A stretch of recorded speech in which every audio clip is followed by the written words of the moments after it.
El Señor le bendiga. Este es su programa Joyas Eternas, de Iglesia Ven Señor Jesús.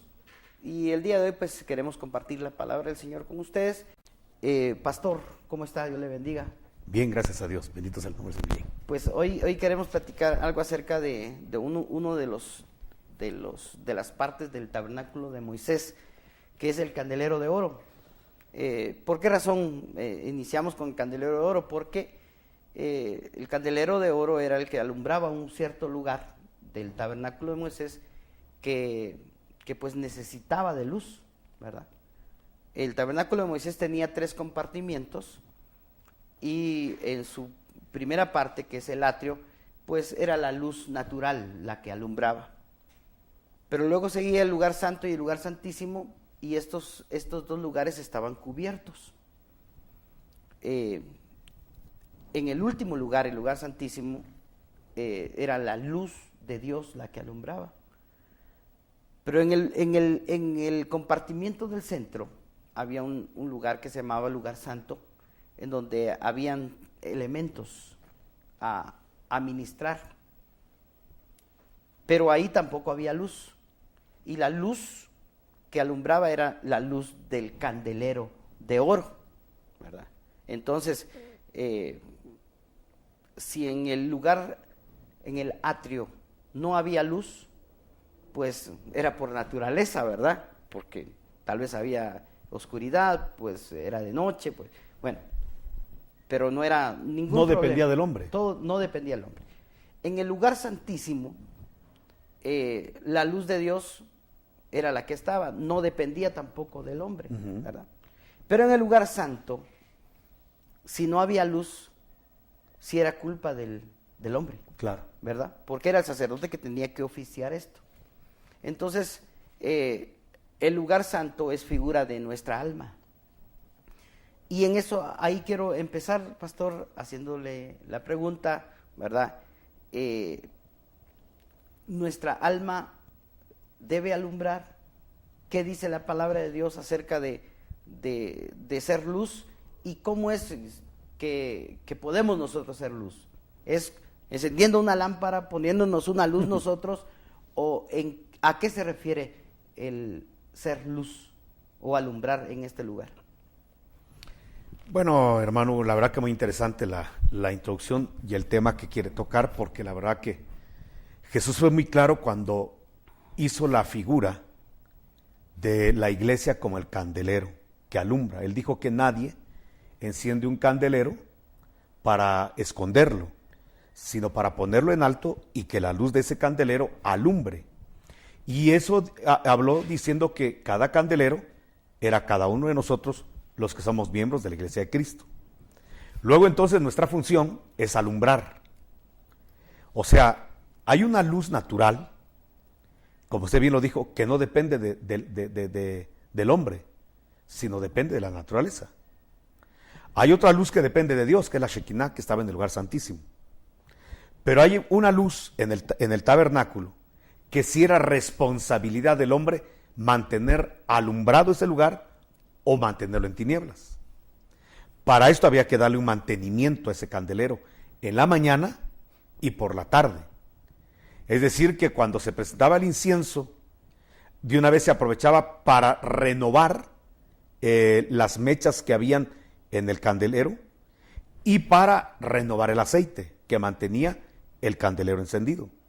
Entonces, sí era responsabilidad del hombre mantener la luz del lugar santo a través de estar renovando por el aceite y por la limpieza de las mechas, estar limpiando constantemente el candelero. Usted bien está diciendo algo muy, muy interesante en la figura que está aplicando. El atrio, de alguna manera, está prefigurando nuestro cuerpo, ya que nosotros también ahora somos templo del Espíritu Santo. Entonces, así como el templo de Dios en los días de Moisés, en los días de Salomón en su tiempo, así también nosotros ahora como templos tenemos 3 compartimientos: el atrio, el lugar santo y el lugar santísimo.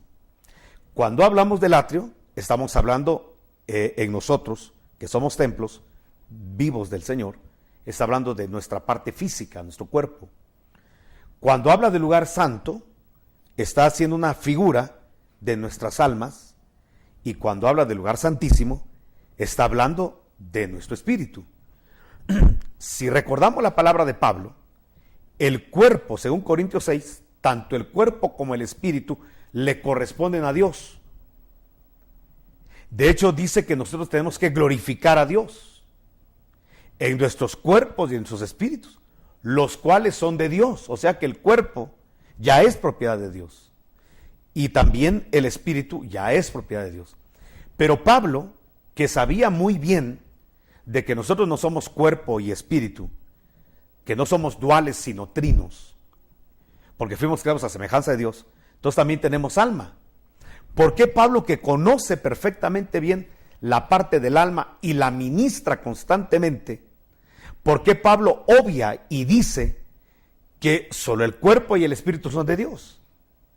Porque está dando a entender ahí con claridad el apóstol que el alma no es ahora propiedad de Dios, nuestra alma, sino que nuestras almas son propiedad privada, son nuestras. ¿Qué le vamos a ofrecer a Dios?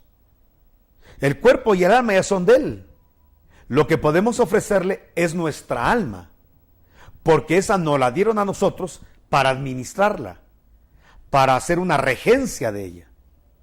Entonces, cuando entendemos esto con claridad, entendemos que nosotros somos responsables de nuestra alma y no Dios. De nuestro espíritu es Dios, y incluso de nuestros cuerpos, de tal manera que los ángeles están colocados en su ministerio para guardar nuestros cuerpos, porque son de Dios. Pero los guardianes de nuestra alma somos nosotros mismos. No depende de Dios qué es lo que hay en nuestra alma, cuánta luz hay en nuestra alma o cuántas tinieblas hay en nuestra alma. No depende de Dios, depende de nosotros. Del espíritu, eso se encarga Dios, de eso depende Dios, pero no del alma. Eso es una responsabilidad nuestra. Entonces, por lo que usted me dice, ciertamente nosotros estamos puestos para alumbrar en nuestro cuerpo, alumbrar en nuestro espíritu, pero alumbrar también en nuestra alma. Hay una luz que proyectamos nosotros, y de hecho Dios nos dice que nosotros somos la luz del mundo. Y aquí sería muy bueno corregir, porque a veces uno ve gorras, a veces uno ve playeras, donde dice las playeras: Jesús es la luz del mundo. Y realmente eso es mentira. Si nosotros leemos cuidadosamente Juan capítulo 9, el Señor dijo: mientras estoy en el mundo, yo soy luz del mundo. O sea, que mientras Él estaba físicamente en la tierra, Él era la luz del mundo. Pero ya no está Jesús físicamente en la tierra, está físicamente sentado a la diestra del Padre. Entonces Jesús no es la luz del mundo hoy. Qué fácil es decir Dios es la luz del mundo, Jesús es la luz del mundo. Qué fácil es decirlo, no hay responsabilidad, y evadir una responsabilidad que tenemos nosotros. Y ese es el problema de todo cristiano, que siempre le dice a todos: no me mire a mí, mire a Dios. Pero ¿cómo un inconverso va a ver a Dios? Eso es ridículo. Un inconverso ve a Dios y se muere. Si la gente que se ha consagrado como Daniel miran un destello de la gloria de Dios y caen como muertos. Juan, un hombre en el espíritu, ve a Jesucristo glorificado y cae como muerto. Entonces, ¿cómo va a ver la gente? Mire a Dios. La gente dirá: ¿y dónde está Dios? Entonces Jesús fue claro en decir que mientras Él estaba en el mundo, Él era la luz del mundo.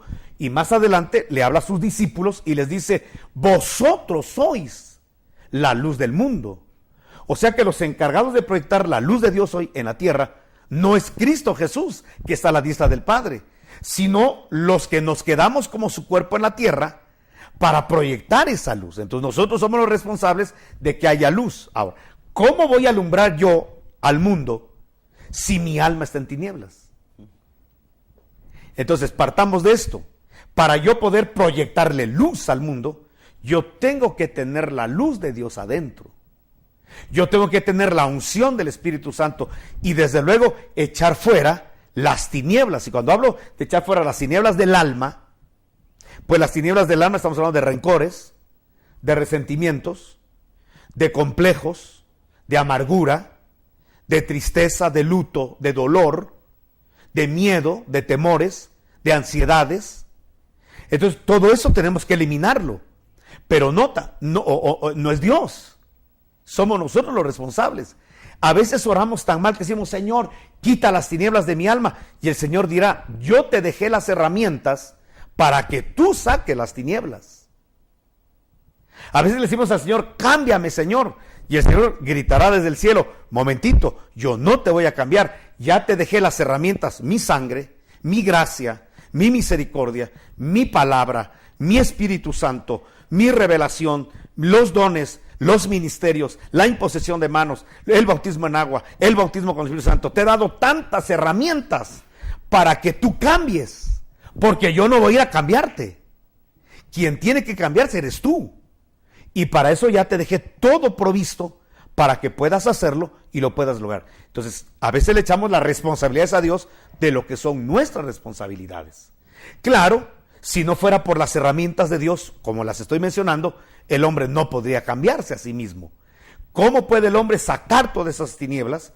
A través de las herramientas, de los recursos que Dios nos ha dado. No sé si me explico. Amén. Entonces, sí tenemos una responsabilidad, hermano, de proyectar esa luz, pero jamás seremos luz, a no ser que sea una hipocresía, si la luz no entra a nuestra alma. ¿Por qué le digo hipocresía? Porque los fariseos, los saduceos, los líderes religiosos del tiempo de Jesús, ellos aparentemente estaban proyectando una luz, orando en las calles, ayunando mucho tiempo y poniendo una cara, un rostro demudado, como dando a entender de que realmente estaban ayunando. Y la gente se asombraba, pero eso no traía luz a nadie. Solamente la admiración de los incautos y de los ingenuos hacia este tipo de hipócritas. Jesús vino y los denunció. Y de una vez les dijo, no es lo de afuera lo que contamina al hombre, sino lo que hay adentro. Y habló Jesús de tinieblas de adentro. Entonces, ¿qué es lo que tenemos que hacer nosotros? Llenarnos de luz, para así poder proyectarle al mundo la luz, que en otros términos bíblicos estamos hablando de los frutos.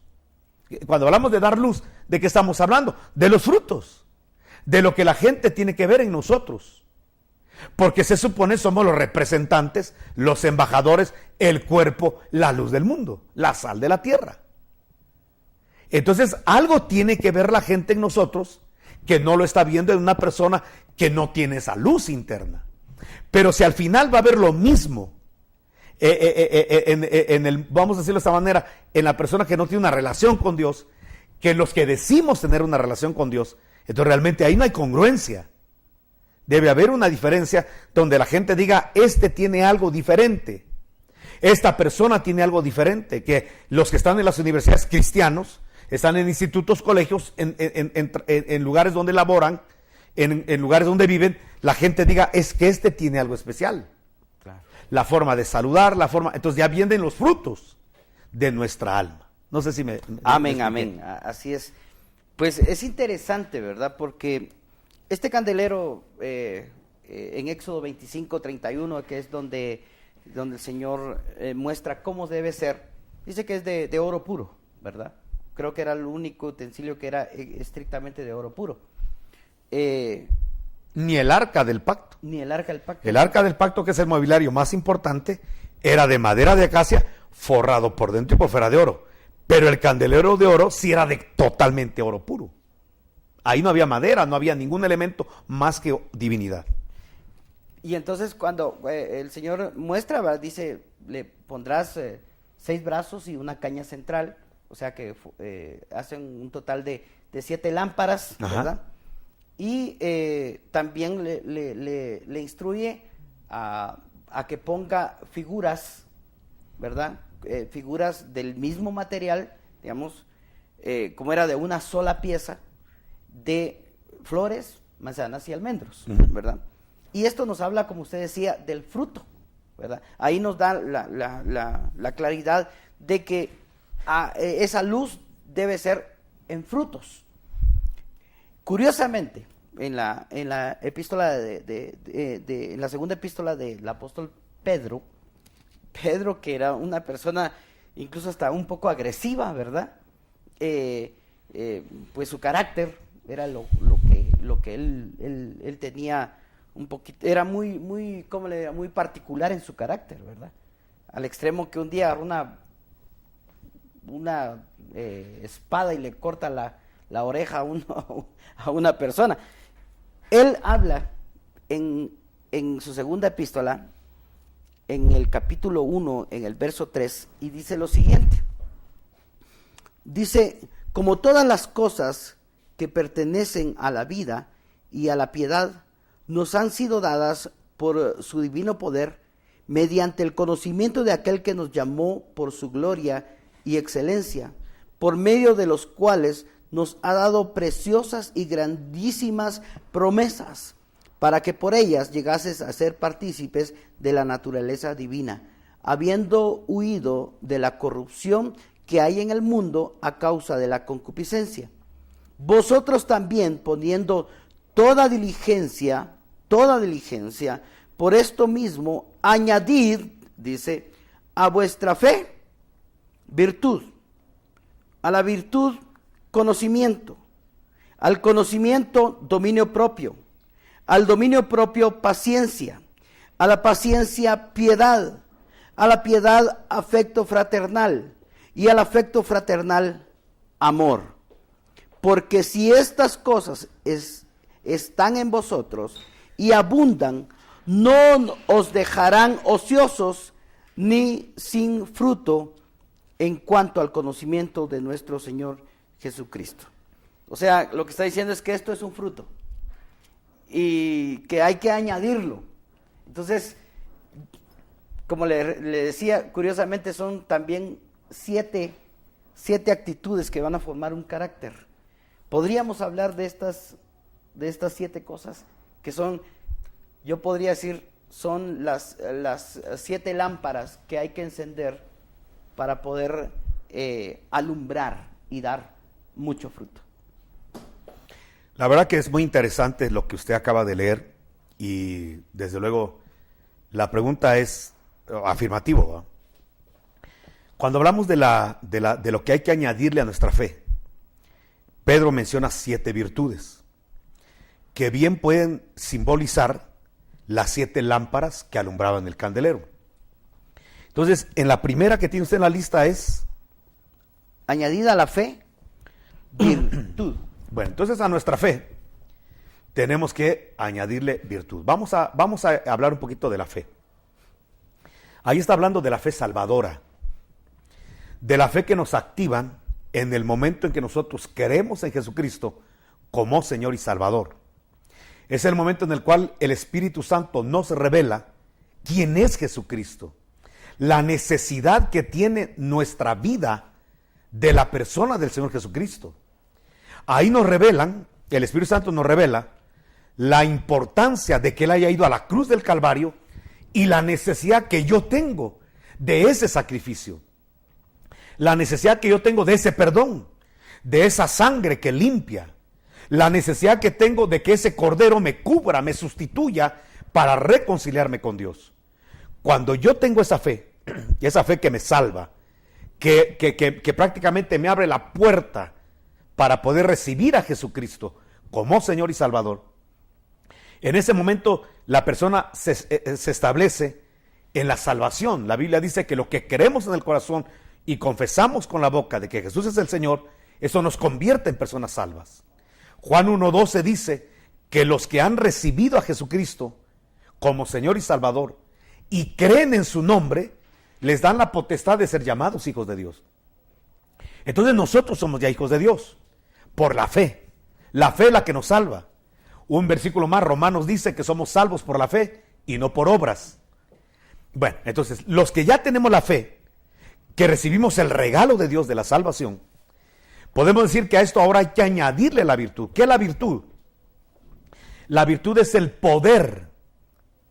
La virtud es la autoridad que un hijo de Dios tiene frente al mundo espiritual y frente al mundo físico, para poder hacer que las cosas naturales puedan tomar una forma sobrenatural. Esa es la virtud que la fe, que hay que añadirle a la fe. Una fe que no es poderosa, una fe que no marca milagros, una fe que no marca prodigios, que no marca señales, realmente es una fe dudosa. Podría ser solamente un concepto, una fe conceptual.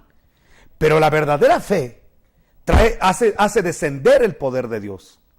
De tal manera que la virtud que hubo hasta en el manto de Jesús, que ya ve usted cuando la mujer de flujo de sangre toma el borde del manto del Señor Jesucristo, arranca una virtud, un poder, porque la fe lo que hizo de la mujer es arrancar la virtud que solamente Jesucristo tiene, porque Jesucristo es Dios.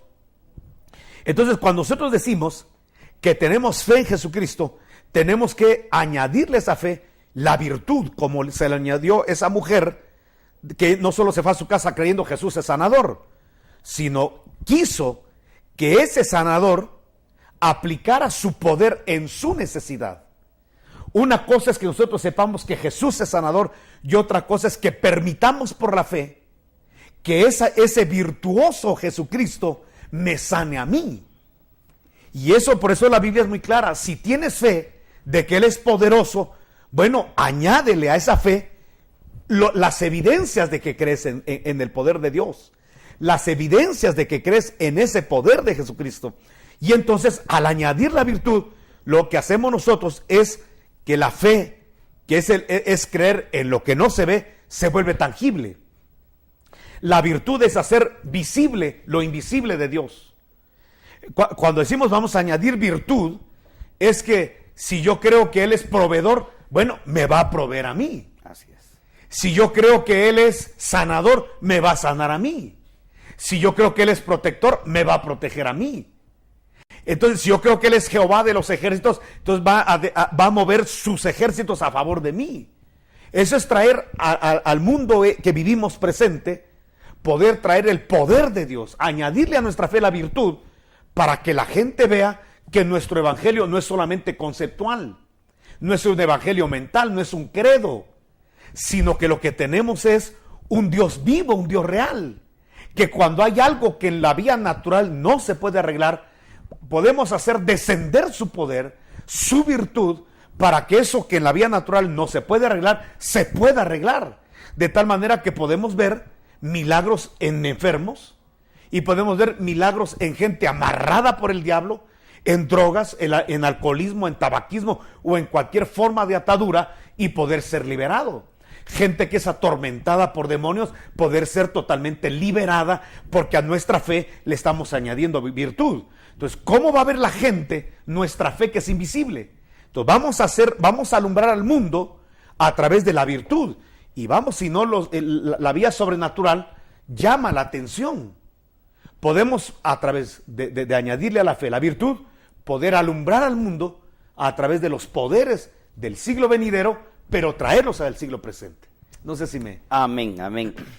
No nos va a alcanzar el tiempo, realmente ya estamos ya para terminar con este programa, pero vamos a estarlo en otro programa continuando con estas 7 lámparas, porque esta es la primer lámpara. Bueno, si vamos a continuar la otra semana, entonces ¿por qué no me deja decir algo más de la virtud que se le puede añadir? ¿Se recuerda usted cuando en el templo hay una puerta que se llama la Hermosa? Ahí había un hombre que toda su vida había estado lisiado, vivía de la limosna y de la miseria, de la gratitud de los hombres, o con misericordia de los hombres. Pero resulta ser que llega Pedro y Juan, que tienen fe, van a ir a orar. La gente que ora es gente de fe. ¿Quién va a orar? Alguien que no cree, en quien no cree. Pero entonces Pedro y Juan van y se encuentran con este hombre que les pide una limosna, porque el hombre es lo que puede recibir de los hombres en su concepto. Pero viene Pedro y Juan, que en ese momento no llevaban dinero, y dice, ¿sabes qué? No tenemos oro ni plata, pero lo que tenemos te vamos a dar. Lo que creemos, pues somos candeleros, te vamos a alumbrar. Paralítico, hoy es el día de tu bendición. Tu bendición no es el dinero. Tu bendición no es que la gente diga pobrecito y alguien te pase sobando la cabeza o el hombro. No, la bendición más grande es que hoy vas a conocer el poder del nombre del Señor Jesucristo. Así que en el nombre de Jesucristo, levántate y anda. Y el hombre sanó inmediatamente, porque a la fe estos candeleros le añadieron virtud. Y entonces este hombre, que solo ve el templo como una fuente de ganancias, porque es ahí donde llega la gente piadosa, la gente que tiene misericordia y le puede dar unas monedas, ahora ya no ve el templo como un lugar donde él va a cobijarse para dar lástima, sino que ahora ve el templo un lugar donde alabar a Dios, amén, donde bendecirlo. El hombre entró saltando, gritando, alabando a Dios, porque estaba estrenando piernas. Lo que era imposible para los hombres fue posible para Dios, porque eso es lo que hay que añadirle a la fe, la virtud, que las cosas que creemos se hagan tangibles y la gente pueda disfrutar del poder del nombre de Jesucristo. Entonces, qué bendición que los cristianos busquemos a gente necesitada, sabiendo que tenemos un Dios y un respaldo de Dios que todo lo puede, y que si somos dirigidos por el Espíritu Santo y si somos dirigidos por su palabra, vamos a poder añadirle a nuestra fe la virtud que puede causar el asombro de mucha gente y convertirlos en adoradores de Jehová y convertirlos en adoradores del nombre de Jesucristo. Porque al final, cuando nosotros queremos atraer la virtud a la tierra, no es para que digan, wow, Pedro y Juan qué milagrosos son, wow, Pedro y Juan qué poderosos son. No, el hombre entró brincando, saltando y alabando el nombre de Dios, alabando el nombre de Jesucristo, jamás alabando a Pedro ni a Juan. Porque si somos candeleros, lo que vamos a querer es alumbrar a los hombres con la virtud para que ellos vean a Cristo, para que el mundo vea a Jesucristo y se pueda salvar y pasen a ser adoradores del Dios del cielo y puedan ser unos más de la gran lista que ya hay en la tierra de gente que hemos conocido la virtud del nombre de Jesucristo. Entonces a nuestra fe le vamos a añadir virtud y vaya si no vamos a alumbrar con esa virtud la ceguera de muchos hombres. Ya con una lámpara encendida, una lamparita, ya podemos alumbrar. Podemos resumir diciendo que la iglesia cristiana normal es una iglesia sobrenatural. Así es. Amén. Así que... Pero, perdón, hermano, que interrumpa y me tome unos segundos más, pero qué tremendo que ahora la gente se asombre en la iglesia de que hayan milagros. Oye, hay milagros. Si eso debe ser normal. Exactamente. Lo anormal es que no hayan milagros. Lo anormal es que prediquemos de un Dios poderoso y que nunca haga nada. Lo normal para la iglesia debe ser ver la virtud del nombre de Cristo moviéndose sobrenaturalmente en la gente. Amén. Nosotros continuamos con este tema que está muy interesante porque son lámparas que nos van a ayudar a alumbrar como para cumplir lo que el Señor dijo, que éramos luz. Que Dios le bendiga.